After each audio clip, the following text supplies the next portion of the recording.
It's the morning. I have absolutely no warm-up of any kind. Laced up. This is how it starts. You have 3 drills, and you're working both sides of your body. So essentially 3 drills times 2 sides of your body. So you have 6 reps makes a round, and we're going to do 10 rounds. Now let's take it from the first one. I'm going to show you live speed of the actual first rep. The first drill is for 2-foot jumping. You're going to start in this position, and you're going to push off this leg, and then you're going to punch into the ground with this leg at an angle, and I'm going to give you a lot of visual. So I'll show you an actual first rep I would do. I come up, it's time for my jumper's knee ability workout. That's rep 1. Now let's look into some of these mechanics. We'll start with the push.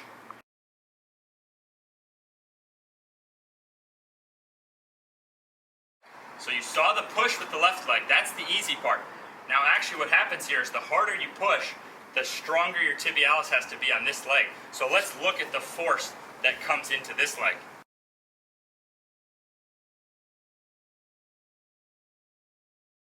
So we go from the push here to then having to decelerate tibialis and Patrick step up, and now we punch the ground through the ball of the foot.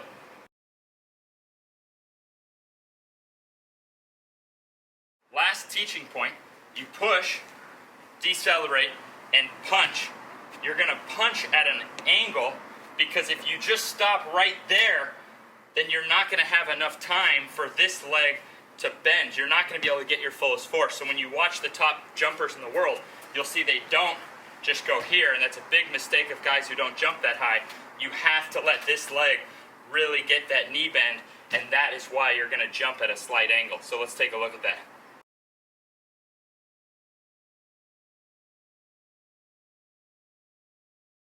So you did rep number 1 off a certain side. Your very next rep of the workout is the other side. So you're going to switch it around. So let's watch this whole other side. Let's watch the whole thing in slow-mo here.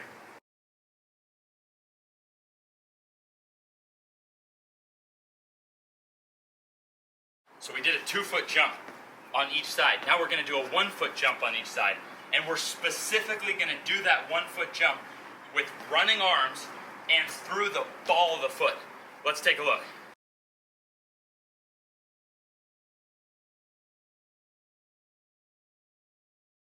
As you can see, a 1-foot jump is for distance. I nearly killed myself there. So you're going to want to make sure you have more space for a 1-foot jump. That is the big difference, and we have to break down a few here, but let's start with the main difference between a 1-foot and a 2-foot jump.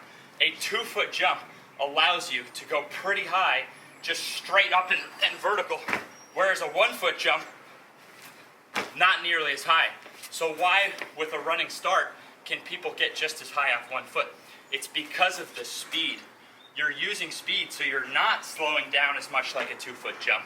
And that's why for this, we're going to train, and I'll show you again in slow-mo, we're actually going to train ourselves to jump off 1 foot without the heel even touching the floor. Let's take a look.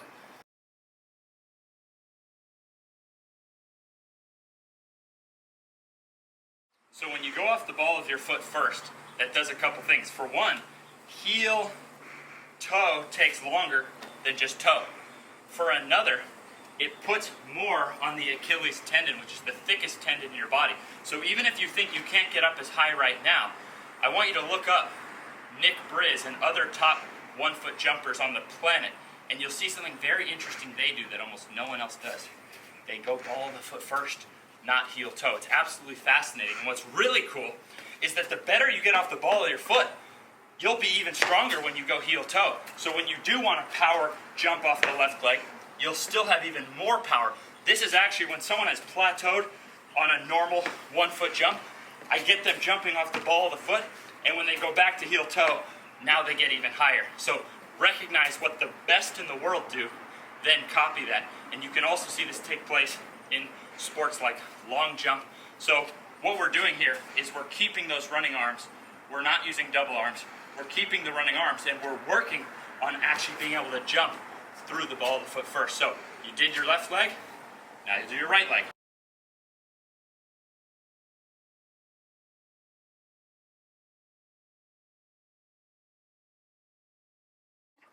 Final teaching point is that when you jump off 1 foot, I see the biggest reason people struggle is because their leg goes straight like that, and they don't get any heel kick. What that means is they're not continuing to pull the ground.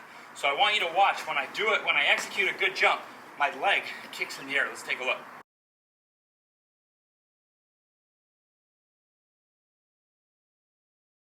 So now you're 4 reps in. You did a right-left 2-foot jump, a left-right 2-foot jump, a left leg 1-foot jump, a right leg 1-foot jump. You think you're done, but there's still the landing. And here's the problem. Is a 2-foot landing ideal? It's sure as heck ideal, but 2 things about that. Number 1, you'll notice from your favorite players like Michael Jordan, more than half the time, because they reach with one side, so whether it's volleyball or basketball, they're often landing one leg first. So that is the 3rd drill that we cycle. Let's take a look.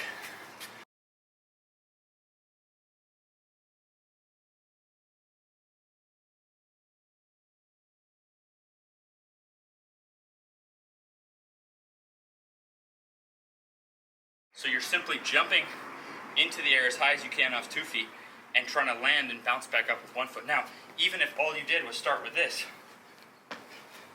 just like our lifting system, you're only putting in the pain-free ability. So you would do 1 rep on the left, then you would do 1 rep on the right. That would have been 6 jumps. Now you're ready for round 2. Break down 4 different stats with explanation and slow-mo. So the first one is that whether you're kicking a ball or jumping, when you have one side that you plant on more than the other, it's shown 70% chance more of not only knee pain, but knee ligament tear. So let's take a look at the forces going into each leg and how you can see that if you have one side, you're not going to have balanced muscles for protection.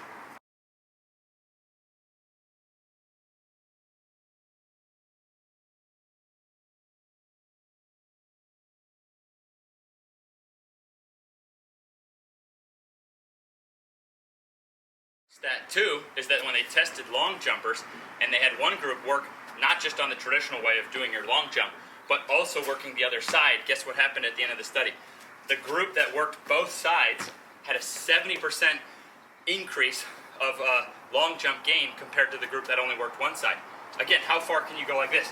Not very far. So clearly, you are the sum of both legs, and by bringing up the weak leg, you end up jumping even better. And the only guy in recent history to come close to the long jump record from the 90s is a guy named Christian Taylor. Go ahead and look up what happened. His career was coming to an end because he was having too much injuries. So what did he do? His coach said, well, we could try switching to the other leg. He went on to win a gold medal, said his personal best came 2nd best all time, but now that he's switched sides and isn't practicing both, now he's back to plateaued and even going down. So let's look at the forces that come in and how by working both sides, you're going to create both legs stronger.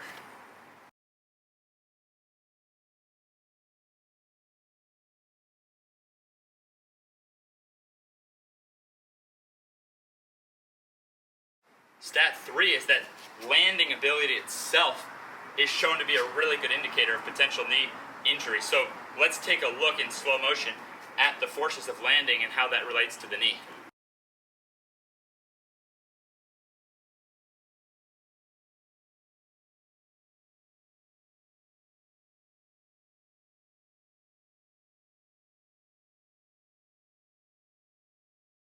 Now, stat 4 is freaking awesome. Stat 4 is that depth jumps themselves are proven to work better than a Vertimax. They're basically the most proven way to increase your vertical. The problem is that knee pain tends to come on one side. So let's compare a depth jump, and then let's compare a 2-up, 1-down jump. And if you know physics and you know math of physics, you'll see that a 2-up, 1-down jump, you can create as much or more pressure as any documented studies on depth jumps based on, for example, if you fall from 4 feet versus falling from 2 foot on one leg. So let's look at these.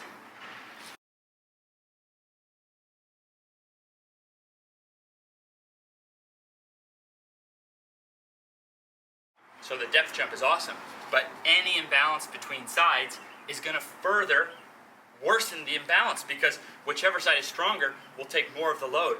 And we know that the more imbalanced you are, the more chance of knee pain and knee ligament tear. So depth jump is not the answer, but it provides the clue, which is just to go up on 2 legs and then land it. last teaching points on the depth jump, which is made better through the 2 up, 1 down jump. But the depth jump itself, even in something like a 12-week study, has had evidence of up to 14% maximum strength increase. Not just vertical gain, but maximum strength. It's so much force that it actually jacks up your strength levels.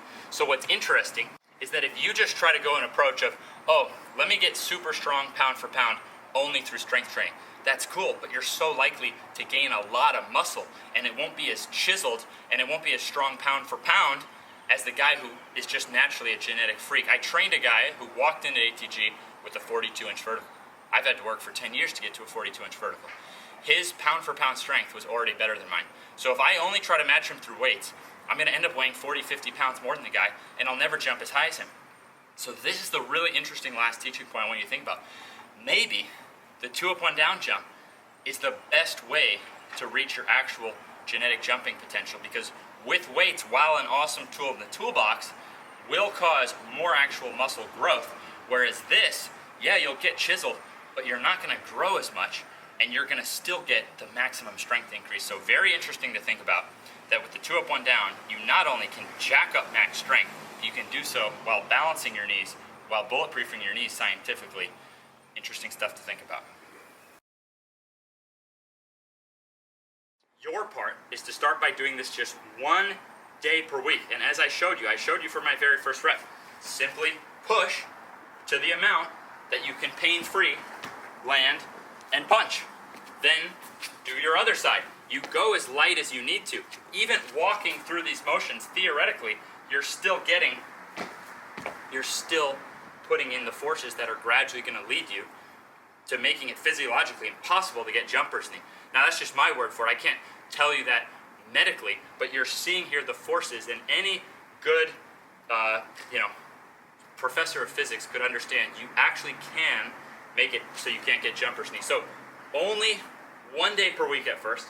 You have 6 different jumps, and you're going to go through them 10 times. So it's a total of 60 jumps, never putting more force than you can handle pain-free, and sending in your best jump. So on that last round, you should film every single jump. Do this once a week. I've been doing this every single day for weeks now. Point being, I like coming up with something that's so pure and so perfect that you can do it every day, because if your technology is perfect, you can't be the adverse effect of it. So this has no holes. It's perfect. Someone could theoretically build up to doing it every day like I am and only get healthier, but I want you to start with just 1 day a week, sending in your form, monitoring how it goes. And I think potentially, even for me long term, I would probably maintain something like this 2 days a week.